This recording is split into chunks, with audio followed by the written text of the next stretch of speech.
Red Bull Perspective was initially put together as a way of experiencing what it would be like to go on a skate trip with 4 of the most elite skateboarders in the world. The dudes skating were Sheckler, Tori, Zared, and DeCenzo, and obviously they're arguably 4 of the best skateboarders out there right now.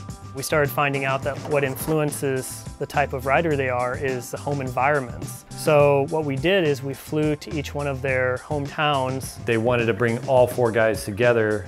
Action! And basically skate all these rad spots and kind of tell a story on what their idea of skateboarding is. The cameras we used were actually the coolest part of the trip to me, just because we haven't done that before in skateboarding. We wanted to find a visual way to include the viewer, so that came down to shooting anamorphic lenses as a way of producing a wide frame. That wider frame is closer to how 2 human eyes see. It's a little bit more natural, and it's definitely much more cinematic. The one thing that will always remind me of that trip is just how sick the Phantom cameras look, dude. We brought out the Phantom camera, which of course shoots up to 4,000 frames a second on the Super Slider, which is a really unique tool because you have this slow motion shot moving through the air very, very fast, up to 30, 40 feet a second, which is able to keep up with the athletes. Go for Zared.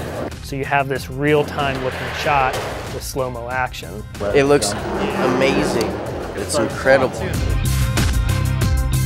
Ryan Young and his cable cam was one of the coolest tools. That camera that Ryan had built was like just insane. He built it all from scratch. He's like, that piece is from like a speedboat, that piece, right there is from like a remote control car, and that piece is from the military. And then I just bought this other stuff and put it together. Yeah, he's just like, you're like, oh, this dude's some filmer. Turns out he's like MacGyver of like filming action sports. We had Ricky Biedenbaugh, who's been filming skateboarding for almost 2 decades probably now. And he's known in skateboarding as one of the best dudes to work with when you're making a skateboard film. Oh, that looks sick, dude. Good shit, dude. Tom Curran, he's basically boys with all the skaters.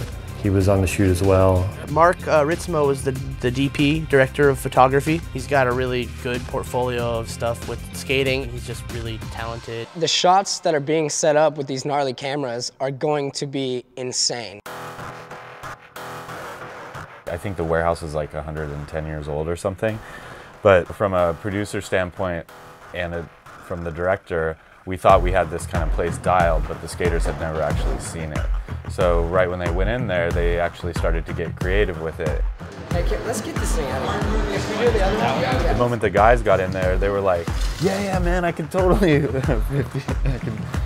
you have to do the skate terms, I can't do it. I can totally 50-50 grind this, bro. Yeah. Oh, I'll skate this, the metal, like the glass jugs or something. Or, yeah. That was like, I don't know. I want to kickflip off the bathroom. thought it was gonna be heavy. Fucking man over here. They all kind of feed off each other, so the day in the warehouse, it was just like non-stop. This thing looks fun, dude. It looks scary as fuck, but it looks fun. Go for Ren. Oh! Fuck yeah, Shex, get it!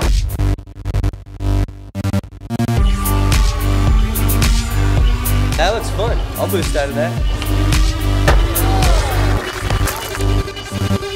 Why the fuck is that happening? Damn, dude, he had it, man.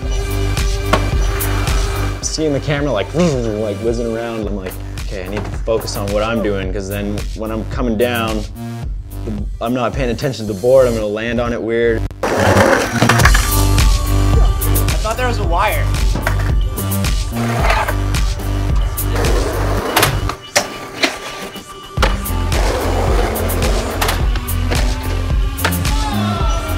The guys wanted to like move off of our set path and go skate this ditch that we didn't know about, and then cliche old guy came out and was like, "You're skateboarders." Then we were like, "Well, this is public property." We got to have that whole conversation with the police, but turns out we were wrong about that. It was his yard. But the Phoenix PD was really nice to us. And Oh, of course he's gonna talk to me first. Getting to skate Big Surf, the wave pool, was really, really cool. Being someone from Arizona, growing up there, it's a pretty legendary spot. Like, it's been around since the 70s, I think. This place has a lot to offer.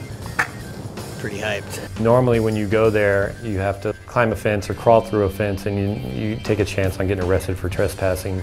We had the rights to the whole park, which is insane. That place is kind of like a candy store for those guys, and they're just coming up with different areas to skate. We're just like, okay, we only have like this many cameras. It's like herding cats if you had a giant room with catnip in like all four corners of the room. Look at that little wedger right there too. First thing we did was we skated the wave because the lighting on it was really well. We used sunlight, you know, and basically we were shooting 10 days after the shortest day of the year. So you like that? Calendar knowledge. Calendar nerd. Yeah. So we had 7 hours of sunlight. Yeah, dude. And the coming in was like so sick with it. And then we decided to move over to this little kicker, and all those guys kind of brought this little picnic table over.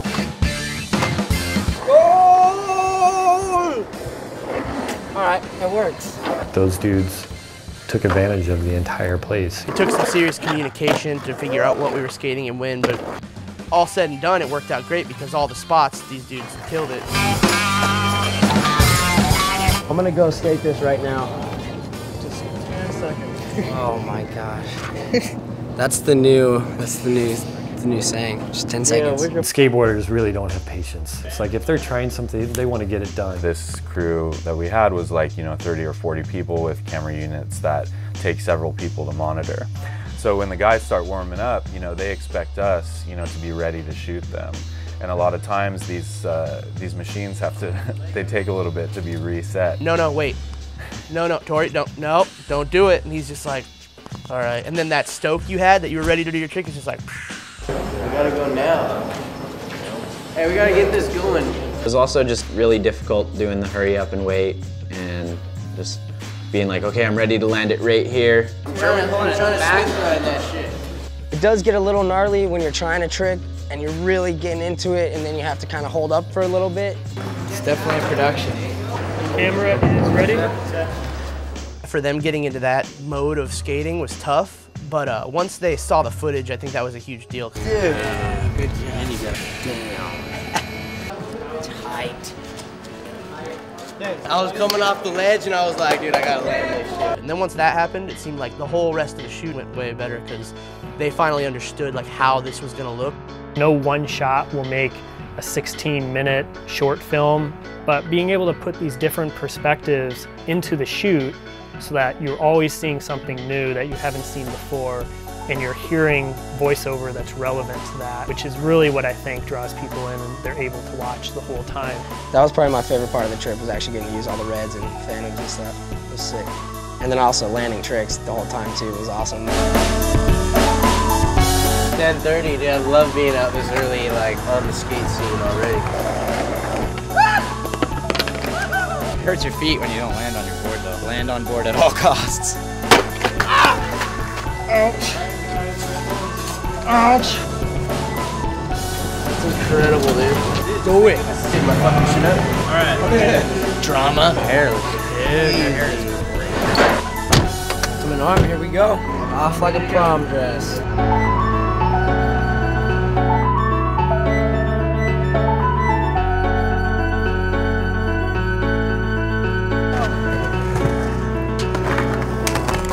Got one more in you?